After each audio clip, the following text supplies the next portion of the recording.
Hello everyone, welcome back to Lume biology class number 318। और आज हम लोग आइसोमरिज्म वाले टॉपिक को ही आगे बढ़ाते हुए इसका थर्ड वीडियो आज हम लोग डिस्कस करेंगे, जिसमें हम लोग डिस्कस करेंगे अबाउट एपीमर्स। देखो, ये वीडियो देखने से पहले आप लोगों से रिक्वेस्ट है कि जो पहले दो वीडियोज़ हैं उनको भी आप अच्छे से देखो, और वो वीडियो जिसमें हमने मोनोसेक्राइड्स की बात की थी स्पेशली, यानी इस सीरीज़ का सेकेंड लेक्चर, उसको भी आप अच्छे से देखो, क्योंकि उनको अच्छे से देखने के बाद ये टॉपिक जो है एपीमर्स आपको बहुत अच्छे से और समझ में आ जाएगा और क्रिस्टल क्लियर हो जाएगा। देखो, ये स्लाइड हमने लास्ट टाइम देखा था, जिसमें हमने कहा था कि स्टीरियो आइसोमर्स दो टाइप के होते हैं, डायस्टीरियोमर्स और इनेंशियोमर्स। अगर दो मॉलिक्यूल्स एक दूसरे के मिरर इमेज हैं तो आप वर्ड यूज़ करते हो इनेंशियोमर, जिस पे हमने लास्ट वीडियो में डिटेल्ड डिस्कशन किया था। ये दोनों मिरर इमेजेस होंगी तो इनेंशियोमर्स। और अगर ये मिरर इमेजेस नहीं होकर केवल किसी एक सिंगल कार्बन पर ही चेंज हो तो आप उसको कहते हो डायस्टीरियोमर्स। जैसे अब आप इसमें देखो, इसमें केवल आपको फोर्थ कार्बन पे ही चेंज दिख रहा है कॉन्फ़िगरेशन में, बाकी सब जगह पर कॉन्फ़िगरेशन सेम है। तो इस तरह के स्ट्रक्चर्स को हम कहते हैं, आइसोमर्स को हम कहते हैं डायस्टीरियोमर्स। और इसी डायस्टीरियोमर्स में दो तरह के आइसोमरिज्म हम लोग स्टडी करेंगे, एक है एपीमर्स और एक है एनोमर्स। इस वीडियो में हम लोग डिस्कस करेंगे अबाउट एपीमर्स। चलिए शुरू करते हैं हम लोग। एपीमर्स, अभी टॉपिक ही आइसोमर्स का चल रहा है तो मैं वापस बता दूं, आइसोमर्स वो कंपाउंड्स हैं जिनका मॉलिक्यूलर फॉर्मूला सेम है बट उनका स्ट्रक्चर डिफरेंट है।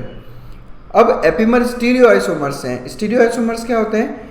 जिनका मॉलिक्यूलर फॉर्मूला सेम होता हो, ठीक है, लेकिन उनका जो 3 डायमेंशनल स्पेस अरेंजमेंट है उसमें डिफरेंस होता है केवल, बाकी सब कुछ सेम रहता है। तो उसी कैटेगरी में एक आता है एपीमर्स। अब एपीमर्स भी स्टीरियो आइसोमर्स हैं, तो इनमें भी स्ट्रक्चर सेम रहेगा, बट फर्क क्या होगा? 3 dimensional arrangement of those groups जो कार्बन पर अटैच रहते हैं। अब एपीमर्स में दो मोनोसेक्राइड्स केवल और केवल एक सिंगल कायरल कार्बन पर ही चेंज शो करेगी, अदरवाइज शो नहीं करेगी। अगर ये चेंज आपको केवल एक सिंगल कार्बन पे दिख रहा है तब हम इसको कहते हैं एपीमर्स।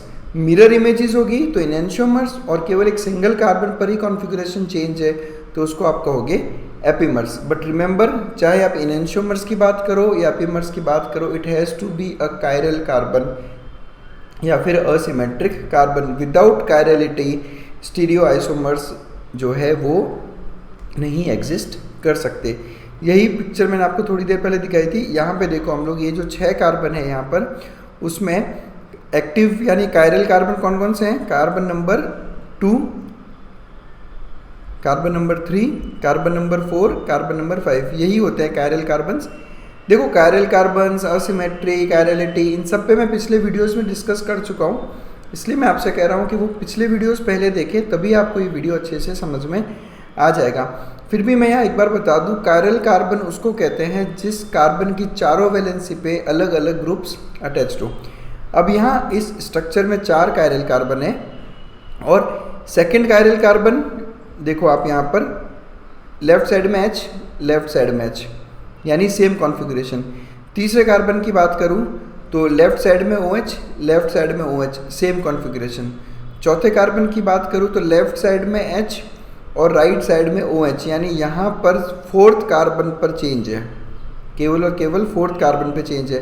फिफ्थ कार्बन पे लेफ्ट साइड में H और लेफ्ट साइड में H, यानी सेम है। यानी इस तरह के एपीमर्स को आप कहते हो C4 एपीमर्स। क्यों? क्योंकि फोर्थ जो कार्बन है उस कार्बन पर कॉन्फ़िगरेशन में चेंज है, इसलिए ये कहलाते हैं C4 एपीमर्स। ये केवल आपको समझाने के लिए था, ठीक है। अभी में हम लोग सारे एग्जांपल्स यहाँ पर देखेंगे, तब आपको और ये चीज़ें क्लियर हो जाएगी। शुरुआत करता हूँ मैं सबसे पहले एपीमर्स ऑफ एल्डोटेट्रोस। एल्डोटेट्रोस यानी कि 4 कार्बन वाले मोनोसेक्राइड्स जिनमें एल्डिहाइड ग्रुप्स होता है वो कहलाते हैं एल्डोटेट्रोस। देखिए, ये एरिथ्रोस है। मोनोसेक्राइड्स वाला वीडियो देखो पहले अच्छे से, ऊपर आई बटन में उनका लिंक है, उसमें सारे स्ट्रक्चर्स में डिस्कस कर चुका हूँ। सी, दिस इज एरिथ्रोस। एल्डोटेट्रोस में 2 कायरल कार्बन है, this is the first one, this is the second one, ठीक है, 2 कायरल कार्बन। लेकिन अगर मैं दोनों कायरल कार्बन पे कॉन्फ़िगरेशन चेंज करूँगा तो वो उसकी मिरर इमेज हो जाएगी, जिसको आप कहोगे इनेंशियोमर। बट हम यहाँ पर एपीमर्स की बात कर रहे हैं, तो केवल यहाँ पर हमने चेंज कहाँ पर किया है? सेकंड वाले कार्बन पे। यहाँ देखो आप, इस कार्बन पे लेफ्ट साइड में OH है और यहाँ पर लेफ्ट साइड में H है, बाकी नीचे वाले कार्बन पे या तीसरे कार्बन पे कॉन्फ़िगरेशन सेम है। तो एरिथ्रोज एंड थ्रियोज, रिमेंबर ये देखो ये एरिथ्रोज का स्ट्रक्चर हो गया, ये थ्रियोज का स्ट्रक्चर हो गया। तो एरिथ्रोज और थ्रियोज एक दूसरे के C2 एपीमर्स हैं। Y C2? क्योंकि कार्बन नंबर सेकंड पर जो है एपीमरिज्म शो हो रहा है। तो ये एरिथ्रोज और थ्रियोज दोनों C2 एपीमर्स है। एरिथ्रोज मतलब 4 कार्बन का मोनोसेक्राइड, यानी अगर हम फॉर्मूला लगाएं तो ये बन जाएगा C4H8O4। फॉर्मूला के बारे में मैं ऑलरेडी डिस्कस कर चुका हूँ, आपको पता ही होगा, CnH2ON ये फॉर्मूला रहता है, where N is number of carbon. तो मोनोसेक्राइड्स में ये फॉर्मूला जो है फॉलो होता है। तो 4 कार्बन है तो ये बन गया C4H8A4। अब एरिथ्रोज और थ्रियोज इन दोनों का फॉर्मूला सेम है, बट इनका स्पेशल अरेंजमेंट जो है वो 3 डायमेंशनल अरेंजमेंट जो है ग्रुप्स का वो डिफरेंट है, इसलिए ये स्टीरियो आइसोमर्स हैं। और स्टीरियो आइसोमर्स में भी बिकॉज ये मिरर इमेजेस नहीं है तो ये डाया स्टीरियोमर्स हैं, और डाया स्टीरियोमर्स में भी ये एपीमर्स का एग्जाम्पल है।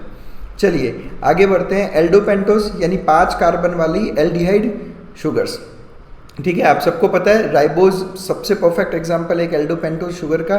फॉर्मूला क्या होगा सभी एल्डोपेंटोस शुगर का? C5H10O5। ये देखो ये आपके सामने राइबोज और ये एरेबिनोज। अब आप लोग इस वीडियो को यहाँ पॉज करो और मुझे बताओ कि राइबोज और एरेबिनोज कौन से टाइप के एपीमर्स हैं। पिक्चर में क्लियर दिख रहा होगा आपको कि यहाँ पर चेंज केवल और केवल सेकंड कार्बन पे, यहाँ पर सेकंड कार्बन पे ही चेंज है कि एक राइबोज में हाइड्रोजन है लेफ्ट साइड में और एरेबिनोज में हाइड्रोक्सिल ग्रुप है लेफ्ट साइड में। तो ribose and arabinose are C2 epimers. Similarly और बात करते हैं राइबोज और जाइलोज की। तो अगर आप राइबोज और जाइलोज की बात करोगे तो जो तीसरा कार्बन है उस तीसरे कार्बन पे आपको चेंज दिखाई देगा H और OH का, ठीक है। बाकी सेकंड और फोर्थ कार्बन पे सेम है। तो राइबोज एंड जाइलोज को आप कह सकते हो C3 एपीमर्स। बहुत ही आसान है, आपको केवल ये देखना है कि कौन से कार्बन के ऊपर एपीमरिज्म हो रहा है, वो उस टाइप का एपीमर कहलाता है, और एग्जाम्पल्स आपको याद रखने हैं। नेक्स्ट बात करते हैं कीटोपेंटोज की, ठीक है। अब तक हम सारे एल्डिहाइड शुगर्स ही देखते हैं, तो कीटोपेंटोज की भी बात कर लेते हैं। कीटोपेंटोज अगेन फॉर्मूला वही सेम रहने वाला है, C5H10O5 ये हो जाएंगे कीटोपेंटोज, और यहाँ पर कीटोन ग्रुप प्रेजेंट होता है, बस यही डिफरेंस है, ठीक है। अब कीटोपेंटोज में ये हो गया ज़ैल्यूलोज और इसका एग्जांपल सेकंड एग्जांपल हो गया राइबुलोज। तो डिफरेंस कहाँ पर आ रहा है? डिफरेंस आ रहा है पहले, दूसरे और तीसरे कार्बन पे, केवल तीसरे कार्बन पे डिफरेंस है, चौथा कार्बन भी सेम है, यानी कि ज़ैल्यूलोज और राइबुलोज ये दोनों C3 एपीमर्स हैं एक दूसरे के लिए। चलिए और बढ़ते हैं एल्डोहेक्सोज। अब इस पूरे वीडियो में अगर किसी के एपीमर्स सबसे ज़्यादा एग्जाम में पूछे जाते हैं और आपको ध्यान में रखना है तो वो है एल्डोहेक्सोज, बिकॉज एल्डोहेक्सोज का सबसे बेस्ट एग्जाम्पल होता है ग्लूकोज यानी C6H12O6। सभी एल्डोहेक्सोसिस और कीटोहेक्सोसिस एक दूसरे के आइसोमर्स हैं और फॉर्मूला सबका सेम रहेगा C6H12O6, ठीक है। तो 3 एपीमर्स में बता रहा हूँ आपको ग्लूकोज के, जो आपको अच्छे से याद करना है।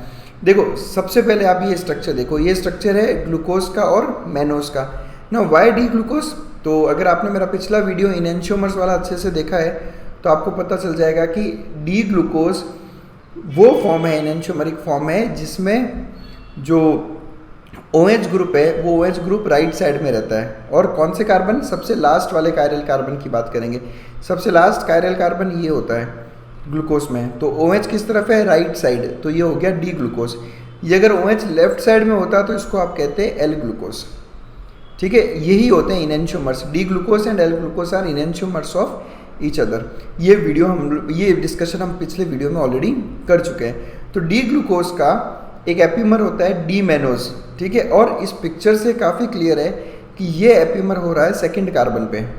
आप सेकंड कार्बन पे देखो तो H और OH का कॉन्फ़िगरेशन डिफरेंट है, बाकी सब जगह पर H और OH का कॉन्फ़िगरेशन सेम है। यहाँ पर देखो तो डी ग्लूकोज और डी मैनोज किस तरह के एपीमर्स हैं? C2 epimers. सिमिलरली आप यहाँ पे देखो डी ग्लूकोज और डी एलोज, डी ग्लूकोज और डी एलोज अगेन दोनों ही C6H12O6, और डिफरेंस केवल कहाँ पर दिख रहा है आपको? दिख रहा है आपको तीसरे कार्बन पे, यहाँ पर डिफरेंस। तो glucose and allose are C3 epimers. और सबसे इम्पॉर्टेंट एग्जाम्पल है ये लास्ट वाला, जिसमें हम लोग C4 एपीमर्स की बात करेंगे, यानी ग्लूकोज और गैलेक्टोज। ये एग्जाम्पल मैं आपको इस वीडियो में अब तीसरी बार दिखा रहा हूँ। मतलब जब मैंने स्टार्टिंग में आपको एपीमर्स एक्सप्लेन किया था तब भी मैंने यही एग्जाम्पल लिया था। तो remember, glucose and galactose are C4 epimers of each other, और ये क्वेश्चन एग्जाम में बहुत बार पूछा जा चुका है। चलिए और एग्जाम्पल्स देखते हैं हम। एपीमर्स ऑफ कीटोहेक्सोज की बात करते हैं हम लोग। देखो अब तक आपको एपीमर्स तो सब समझ में आ गया होगा, लेकिन ये मैं एग्जाम्पल्स आपको सारे इसलिए बता रहा हूँ बाकी बिकॉज किसी एक सिंगल बुक में ये सारे एपीमर्स एक साथ इतना मेंशन्ड नहीं है, तो वो मैं सब चाहता हूँ कि सारे एग्जाम्पल्स आपको एक ही वीडियो में मिल जाए। तो एपीमर्स ऑफ कीटोहेक्सोज की बात करेंगे, और कीटोहेक्सोज आप सबको पता है सबसे परफेक्ट एग्जाम्पल है कीटोहेक्सोज का फ्रक्टोज। तो ये आपके सामने स्ट्रक्चर है फ्रक्टोज का, D fructose, again D fructose, और डी फ्रक्टोज का जो एपीमर है वो होगा डी एल्यूलोज। ठीक है, अब देखो डी एल्यूलोज और डी फ्रक्टोज एक दूसरे के C3 एपीमर्स है, क्योंकि यहाँ पर जो तीसरा कार्बन है, इस तीसरे कार्बन पे H और OH का जो कॉन्फ़िगरेशन है वो अलग है। OH यहाँ पर लेफ्ट साइड में है तो OH यहाँ पर राइट साइड में है, बाकी सब कुछ सेम है दोनों के अंदर। तो डी फ्रक्टोज और D allulose are C3 epimers of each other. And remember, D allulose का एक और नाम होता है, that is called as D psicose. ठीक है, तो आपको कुछ बुक्स में डी साइकोज लिखा मिलेगा, तो डी साइकोज और डी एल्यूलोज दोनों एक ही शुगर का नाम है। चलिए यहाँ तक तो देखो सब कुछ चीज़ें आपको बहुत समझ में आ गई होगी। अब मैं जो आपको एग्जाम्पल लेके बता रहा हूँ उसको थोड़ा ध्यान से सुनो, क्योंकि आप यहाँ गलती करोगे। एपीमर देखेंगे हम एल्डोट्रायोज का। एल्डोट्रायोज यानी कि ग्लिसरॉल्डिहाइड। एग्जाम्पल्स मुझे लगता है अगर ये सारे वीडियोस आपने अच्छे से देखे तो आपको अब तक सारे एग्जाम्पल्स याद हो गए होंगे। एल्डोट्रायोज होता है ग्लिसरॉल्डिहाइड यानी C3H6O3। तो ये देखो आपके सामने ग्लिसरॉल्डिहाइड का स्ट्रक्चर है। अब यहाँ पर थोड़ा चेंज है, ध्यान से सुनना। कितने कायरल कार्बन दिख रहे हैं आपको? केवल एक। ग्लिसरॉल्डिहाइड में केवल एक कायरल कार्बन है। तो इस कायरल कार्बन पे अगर मैं H और OH, अगर मुझे एपीमर बनाना है तो मुझे H और OH का कॉन्फ़िगरेशन चेंज करना होगा। तो जब मैं H और OH का कॉन्फ़िगरेशन चेंज करता हूँ यहाँ पर, तो बिकॉज यहाँ पर एक ही कायरल कार्बन है जिस पे मैं H और OH का पोजीशन चेंज, कॉन्फ़िगरेशन चेंज कर दिया, तो अब ये दोनों इमेजेस अगर आप ध्यान से देखो तो ये एक दूसरे की मिरर इमेज बन चुकी है। ये दोनों एक दूसरे की क्या बन चुकी है?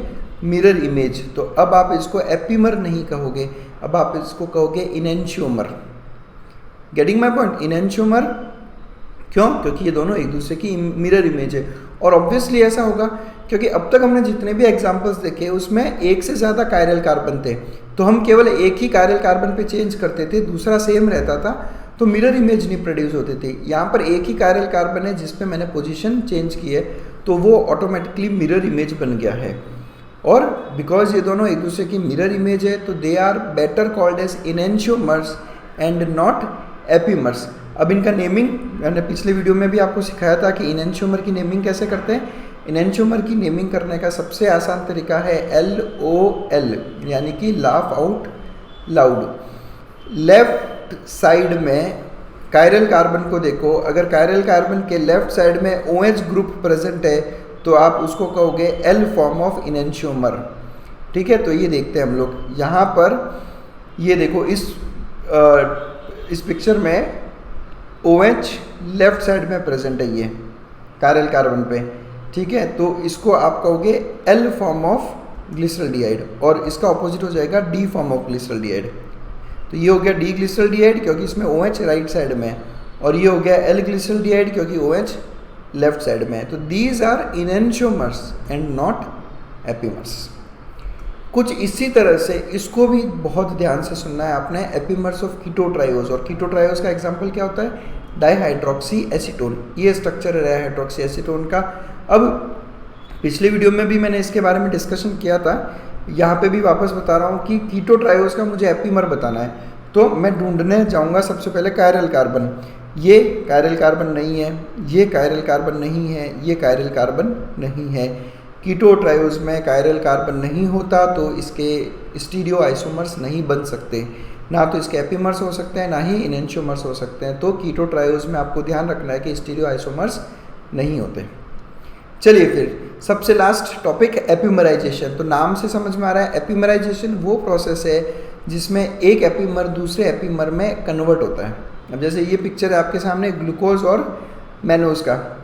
अब ग्लूकोज और मैनोज ये दोनों एक दूसरे की क्या है, एपीमर्स, ठीक है। अब इसमें आप देखो सम रिएजेंट्स आर रिस्पॉन्सिबल फॉर एपीमराइजेशन, यानी कुछ रिएजेंट्स की हेल्प से हम लोग एपीमराइजेशन कर सकते हैं, यानी एक एपीमर को दूसरे में कन्वर्ट कर सकते हैं। अब मेरा इस वीडियो में आपसे क्वेश्चन ये है कि आपको मुझे उन रिएजेंट्स के नाम बताने हैं जो रिएजेंट्स एपीमराइजेशन करवाते हैं। तो बिल्कुल कमेंट सेक्शन में आकर आप मुझे उन रिएजेंट्स का नाम बताओ। और प्लस बिकॉज एक बायोलॉजिकल रिएक्शन है तो द एंजाइम यूज्ड इज एपीमरेजेस, ठीक है। तो बहुत आसान है, कुछ ऐसा डिफिकल्ट है नहीं। एपीमरेजेस एंजाइम्स आर रिस्पॉन्सिबल फॉर एपीमराइजेशन।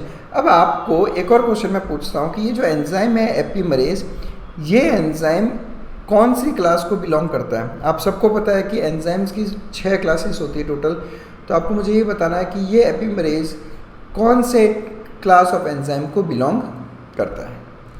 बस that's it. Thanks a lot for watching us. Next video में बने रहिएगा हमारे साथ में, बिकॉज हम लोग डिस्कस करेंगे अबाउट म्यूटा रोटेशंस, देन हम बात करेंगे एनोमर्स की।